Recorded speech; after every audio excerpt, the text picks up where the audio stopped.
అంబేద్కర్ విగ్రహం దగ్గర మనము ఇప్పుడు అందరం కూడినాం.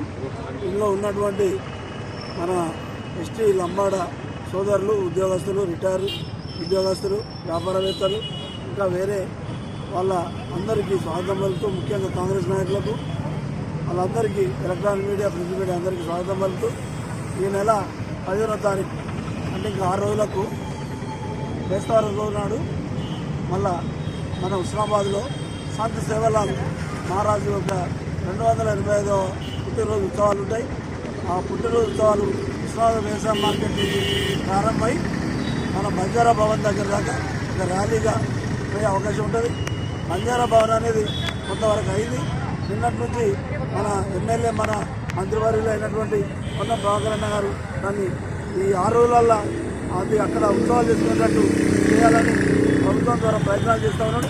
ఇవాళ మన ముఖ్యమంత్రి రేవంత్ రెడ్డి గారు, మన శాసనసభ్యులు, మన మంత్రి గారైన పొన్నం ప్రభాకర్ అన్న గారు చొరవతోని మోడీ ఆన్ డ్యూటీ అనే కార్యక్రమం, అంటే ఉద్యోగస్తులకు సెలవు అవసరం లేదు, అబ్సెంట్ లేదు, వేతనం వస్తుంది. అందరూ కూడా మీరు ఉత్సాహంగా ఈ ఉత్సవాలలో పాల్గొనాలి. ఒక గురునానకు సిక్కులకు ఎట్లను, లంబాడ వాళ్ళకు, గిరిజనులకు, సంత సేవలకు, ఒక ముస్లింలకు భగవత్ ఎట్లను, మన సేవలాలు అనేది అంటే ఈయన ఎంతో ముందు చూపుతో 285 సంవత్సరాల క్రితం ఆయన ఒక ప్రత్యేకంగా మనకు గిరిజనులు